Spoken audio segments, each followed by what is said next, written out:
let's take a look at Aaron Aleong. I'm sorry, buddy. But I do appreciate that he's Eddie's Wall. And this is in Ohio. Shout out, not even far from me. Not too far from me, at least. So pretty fair size event. Let's take a good look at this Giz list. Some of you guys might have seen it already since it shook some people's heads, but let's take it for a ride. So we have the Big Mech and Mega Armor with super cyborg body, giving him that 4 feel no pain, makes him hard to precision out and kill out of that unit, considering that he's regenning people and he's healing. You know, people will understand that if they get the opportunity, they're going to precision him. So that stops him from dying outright from something silly like that. Captain Balrog, I do very much still feel is that he's an auto take. They always catch everyone off guard. Having the ability to shoot matters more than ever because, like we discussed earlier, the movement shenanigans. Mazrog's Crackback, because you always need a certain kind of anvil once in a while that can also swing into super damage. And then the Naban Smash Quick with Combo Brutal, that kind of a bit surprised me. Maybe he just ran out of points, wanted to use the enhancement. I understand that if you touch these mounted units at the tip of their, formation, we'll say, and they can't all pile in, and you might be able to mitigate them from that. Let's say like a Space Wolf Thunderwolf cavalry, right? If they can tag the back of your Squiggoth Boy unit, and they can try to survive, and Cunning but Brutal will help you kind of get it back into combat. We have the Flash Gits, of course, and then the real meat of the list, the real chunk, is the Gargantuan Squiggoth. Not one, but two. Now, if you aren't familiar with the Gargantuan Squiggoth, forge-rolled model, big old squig, 12 OC, T13 with 30 wounds, and he is a monster, not a vehicle. I repeat, he is not a vehicle. A lot of people still don't understand this somehow. He's not a vehicle. He's a monster, meaning he can definitely hard as nails constantly. So this is 2 amazing hard as nail targets, and then you have Milestone in there just to be annoying. 2 units of Gretchen, the big unit of Mega Knobs with Power Claws, and then a brick of Squiggoth Boys. This is all straight up chunk and value. There's nothing here that's just going down outside of the grotz. The Mega Knobs are going to get not only healed, not only a 4-up invuln, but then you also possibly able to heal some of them if they're just damaged, right? So you're going to pick one up from the dead, you're going to heal the one that didn't die outright, and then you're going to just walk up the field some more and keep playing the mission. You have the Gargantuan Squiggoths, you have Miles with this 4-up feel no pain, and you have the unit Squiggoth Boys that if you don't handle them, they get stuck in you and start steamrolling you because they have Cunning but Brutal, so they could just keep falling back and charging. So you can't even delay them necessarily the way you'd really want to. So it's very funny, very orky thematic list. The fact that he called it Eddie's Wall, but the fact that he went undefeated is amazing. So the redundancy, guys, is always a skill in 40. It's always a strength, in 40K. So having that said, let's take a look at what he had to go against. So we have Death Guard. Death Guard is actually one of our problematic matchups, to bring it up or not. We'll go over a little later today because I do have some pointers I want to make about this. So we have the Biologist Putrefier, Death Guard. I clicked the right guy, right? David Beck? Okay, making sure. So we have the Biologist Putrefier. He's the free grenade strap boy, crit 5 boy, so he helps offensively with the plague unit that he's with. We have a Death Guard Chaos Lord with Living Plague. Living Plague increases his aura range by 3 inches. Lord of Virulence, Mortarion for that ignoring modifiers. And then Typhus. Typhus is throwing out mortals. He has good fight potential as well. Very cheap. For 80 points, he's magnificent. We have a Plague Marine unit, a 5-man Plague Marine unit, another 5-man, and then just one big Plague Man, one big 10-man unit, most likely for the Biologist Putrefier and the Chaos Lord. The other guys just have no characters. I'm kind of surprised to see that. A lot of the time you'll see they will opt for even having just 2 bricks that are super reliable in the Rhinos. Instead, he just went for a bunch of 5-man. So we have 2 Rhinos here, 1 unit of Death Shroud Terminators, another unit of Death Shroud Terminators. Pretty good for Typhus, right? These guys are pretty annoying. I have their data sheet up here. We'll go over it a little bit later, but they're anti-infantry 4+ plague viewers, so they're flamers. Even though they don't have AP, they ignore cover, and they're anti-infantry 4+, so they still mess up orcs regardless. And then they have lethal on their fighting, so they have a sweep attack, they have a base damage attack, so they're putting up the numbers into you. They're dealing with the fact that you're strong strength, and then when they get a character in them, they become more durable, -1 to wound. 2 of those, the Plague Burst Crawlers for that nice indirect. Mortarion can choose to ignore the modified indirect if he has to by standing near them, so depending on the matchup, he might just run up the table and try to bully you, or he might try to support fire. 20 use of Poxwalkers for Typhus, where he actually went. And then 2 Nurglings, because Nurglings are fantastic value and allow you to stack the -1 to hit and the -1 to your weapon skill / ballista skill, right? So orcs are going to be hitting on, let's say, sometimes 4+, sometimes 5+ if they don't have +1 to hit, or if they're dealing with the double stacking. This is very much problematic unless you have double Squiggoths and you're like, I will literally just run you over. Whatever you put in my way is getting smushed, including Mortarion. The Squiggoth has a lance. When he charges, he's like strength 14, I believe, with lance, and he's flat damage 12, and he also has a sweep attack that I believe flat damage 3. So he's just picking these guys up.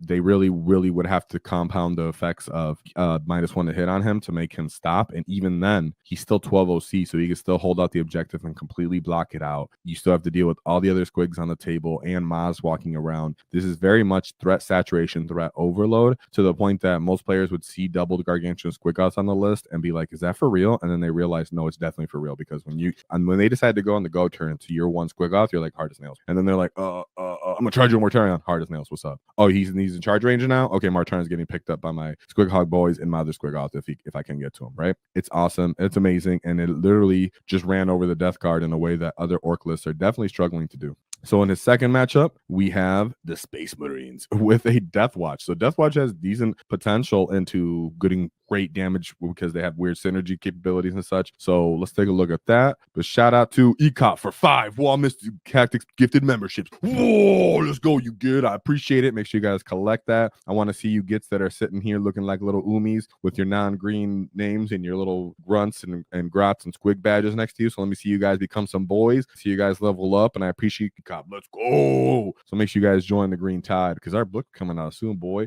All right, so we have and very generous of you. Thank you, Cop. You're so generous. You always do that. Thank you very much. Love it. So we have let me get some war bosses in chat for ECOP again. Always hooking us up. Always hooking you gets up with them badges. Get some badges in chat, boys. I gotta see the love. So we have the Space Marines with Strike Force, Task Force. Okay, cool. So we have the Apothecary Biologist, Beacon Angelus, Captain and Phobos armor with Tomb of Ectoclati. This is the true value, right? He has the Centurion Devastator squads, 2 of them with twin las cannons. He has a Deathwatch Terminator squad, another Deathwatch Terminator squad, another Deathwatch Terminator squad. Very interesting how he just went for just straight up Deathwatch infantry, as Terminators as his infantry. An Eradicator squad. Eradicators are great value here, and you can see he's teched into what he assumes is the meta for destroying mechs. And if he's seen Gargantuan Squiggoth and he doesn't know about his nails, he's probably like, I actually have the stuff to kill you. And in this case, he actually doesn't. So here's the big unit of Eradicators. Gladiator Reaper, nice for anti-infantry. Infiltrators, an ATV, another ATV, and a Redemptor Dreadnought. So one thing I want to say here is there's nothing on this list that's actually going to move block the Squiggoths, right? Because they can walk over you as the enemy unit, but so the only way you could actually delay the Squiggoth is if you take up the lane and you string your unit out into like a V formation where they can't end anywhere after their movement. That means nothing here is slowing the Squiggoth. So he has one turn between the Ectoclades and his Lascans and his Centurions to just say, I'm going to go and try to pick up one of those Squiggoths. He very well might as well done it, but I'm telling you now, with Art as Nails and him wounding a lot of time with 6s, is gonna end up wounding on 6s with a lot of these things. The Deathwatch player was very much most likely cut off guard, and if he chose to just opt out and not kill the Squiggoth, then like I said, he doesn't have anything to slow them down or stop them with just move blocking. So it's very much like he has to choose his poison. Do I deal with the Squigs where I can actually try to kill them? Or did he put them in the Ork player understand? I'm just gonna put them in reserves and not let you chip them at all, and then come in off the edge with Ingress and just run up the field on that side. You have Maz that can just say, I'm just gonna stand over here in the one area that you I can't fit, and just throw them in the way. It's amazing how the threat saturation would just compound and become so overwhelming in this kind of list. Now most people think it's a joke, but when he starts sweeping your Terminators with the sweep attack, when he just walks over, when he just straight runs through your Redemptor Dreadnought, oh, you have -1 damage, cool dude, 11 damage straight off the bat with 1 punch, like whoa, right? And he has 2 of them. So on the enemy's go turn, they're like, I need to go, and then even if they do kill the one Squiggoth, you still have all the big Squig brick, you still have Maz, you still have Captain Badrick and the Flash Kits that are going to jump out and just delete something that they see that's an actual problematic unit. So the list, it comes off as meme-ish, and then you look at the opponent's list, and even a list that looks the Centurion Devastators and a big unit of Eradicators, those Eradicators are just wounding on 6s. So even though they're re-rolling, they're like, oh, I hope I get in range and I hope I actually get it off on you. And like I said, you're just killing one. That's still everything else on your one go turn. You probably got into range after that with all that shooting and got ran over by the rest of the WAAAGH. So he put up an 86-point win there. Let's take his third list. Fantastic. Just by the way, shout out to you, because I'm loving this list, and it's so fun how it's actually working, and it goes perfectly into the rest of the stuff we're going to talk about. So we have the big boys. He has a Tyrannid invasion fleet, which is, in my opinion, the best way to run Tyrannids right now. Old One Eye, Biovore, 3 Exocrines, 2 Haro specs, which are awesome for their point value, guys. Come on, 125 points. You can get 3 Squigs, you can get a whole Haro specs. They can just get a free strat for 5 up, feel no pain. Hilarious, GW. Maliceptors, 1, 2, 3 Maliceptors. Maliceptors are really annoying into Orks. Don't worry, we're gonna pull up their data sheet. This is something that I think, unless you've played against, you're not really understanding how annoying this can be. So it has T11 with a, let me zoom in a little bit. T11 with a 3-up armor save, 14 wounds, and a 4-up feel no pain with 4 OC, which is just enough to beat out stuff like Maz.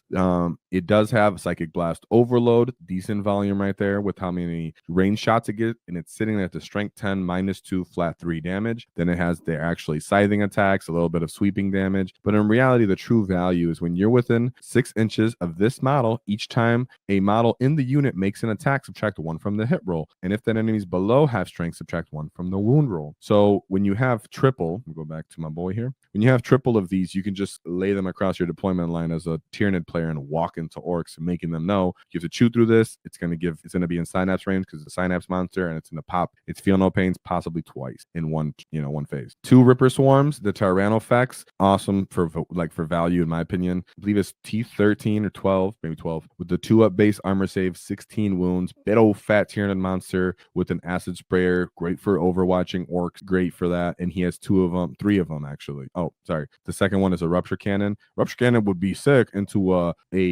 Gargantuan Squiggoth on paper until you're like, oh, it's 2 shots. I could totally just whiff. So the Tyrannid player, he would really benefit from having a Neuralixer on here, which we'd go over. But he went for just straight all beef. Good for him. It's a skew, but he ran into another skew that will just straight up run over those Tyrannid monsters, which is awesome to see because, Orks do actually have sometimes a hard game into Tyrannid. So we have the 4th game that he had. We have Space Wolf. Whoa. So we have the Apothecary Biologist with the Fainting Withdrawal, Librarian and Phobos Armor, Logan and Gribnar because he thinks he's an Ork. He calls a little wall. I think he gives himself like reroll charges or something. I always look this up and then I forget for some reason. And then we have Wolfguard Battle Leader on Thunderwolf, Hunter's Instinct, Wolfguard Battle Leader, Wolfguard on Thunderwolf. So the whole point of these guys is they all have decent weapons and then they all get +1 damage in the charge because they're part of the Thunderwolf cavalry unit. So they're very important for the unit. An aggressor squad for that biologist, infiltrators to screen, a predator destructor. I think this really comes down to it's nice and cheap for its value, and you get some las cannons and a little chassis in your backfield. And then he has another predator disruptor and another predator disruptor. So I like that he brought 3. That's good saturation. And then 2 scouts and the